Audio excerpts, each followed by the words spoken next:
क्या आप भी कभी किसी रास्ते पर चलने से डरते हैं? ऐसा रास्ता जो रात को किसी परछाई की तरह आपके पीछे चलता है।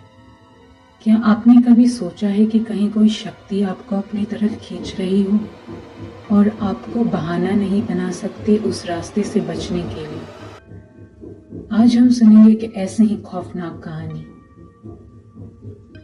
उत्तर भारत के हरियाणा राज्य का एक छोटा सा गांव था जिसका नाम था रेवाड़ी।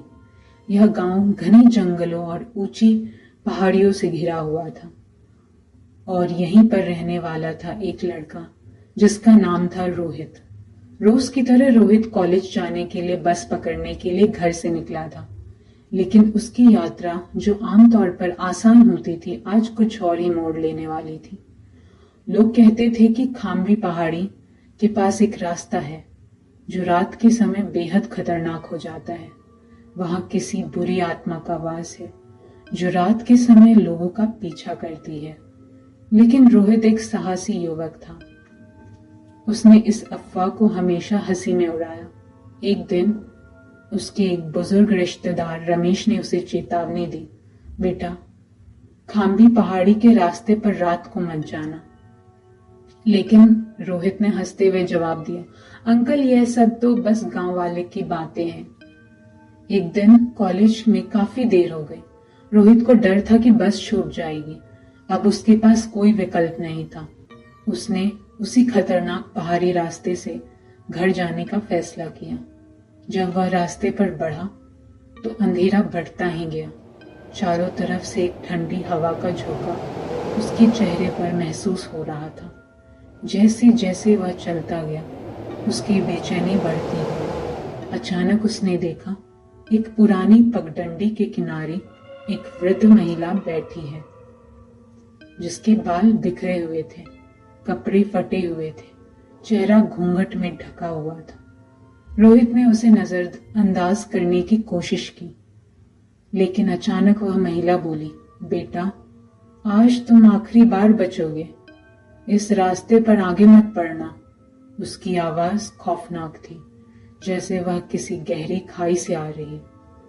रोहित ने इसे भी नजरअंदाज कर दिया, लेकिन अंदर कुछ अजीब सा घबराहट उसे महसूस होने लगी थी। रोहित जैसे ही आगे की ओर बढ़ा, उसके पीछे किसी के कदमों की आवाज सुनाई देने लगी। उसने मुड़कर देखा, लेकिन वहां कोई नहीं था।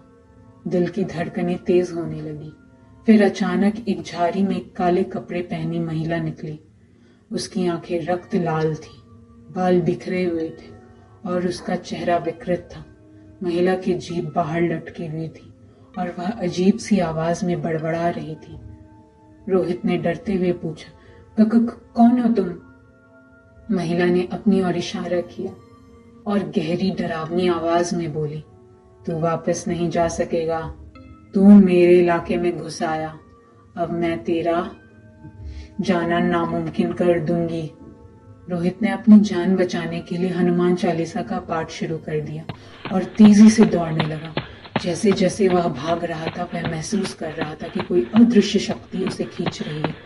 उसकी टॉर्च बंद हो गई और चारों ओर अंधेरा और भी घना हो गया। तभी उसके कानों में एक डरावनी कर्कश हंसी सुनाई दी, जैसे कोई उसकी तरफ बढ़ रहा हो। यहाँ तक कि पेड़ पौधे से सफेद छाएं निकलकर उसकी ओर बढ़ने लगी। रोहित अब डर के साये में था। उसका दिल बैठा जा रहा था। किसी तरह वह बुरी तरह डरते हुए घर पहुंचा।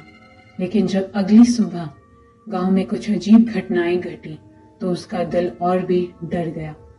घरों की खिड़कियों पर काले निशान बन गए थे। कुछ लोग रात में अजीब आवाजें सुनने लगे थे। रोहित के परिवार वालों ने गांव के पुजारी को बुलाया। पुजारी ने कहा, रोहित को उस पहाड़ी रास्ते पर किसी बुरी शक्ति ने घेर लिया है, इसका उपाय करना होगा। पुजारी ने तंत्र मंत्र किया और रोहित को एक रक्षा ताबीज दी। वह बोला, बेटा, इस रास्ते से अब बच के रहो। तुमने उस आत्मा को देख लिया, वह तुम्हारे पीछे पड़ेगी। कुछ दिन बाद गांव में एक शादी थी। सभी लोग खुशियों में व्यस्त थे, लेकिन उस रात अचानक बिजली चली गई। एक काला साया शादी के मंडप के पास खड़ा हो गया। दूल्हा अचानक जोर जोर से चीखने लगा। उसकी आंखें लाल हो गई और वह बड़बड़ाने लगा, मैं वापस आई हूँ, मुझे अब किसी से डर नहीं लगता। वह साया धीरे धीरे मंडप में से गुजरते हुए गायब हो गई, लेकिन उसके पीछे जो खौफनाक सन्नाटा छोड़ गई वह सबके दिलों में डर और आतंक छोड़ गया। लोग समझ गए कि वही आत्मा थी जिसने रोहित को रात के अंधेरे में डराया था। अब वह पूरी गांव में घूम रही थी। उसका आतंक कभी खत्म नहीं होने वाला था। रोहित ने उस दिन के बाद कभी उस रास्ते की ओर रुख नहीं किया, लेकिन वह जानता था वह आत्मा हमेशा उसकी परछाई की तरह उसके साथ रहेगी।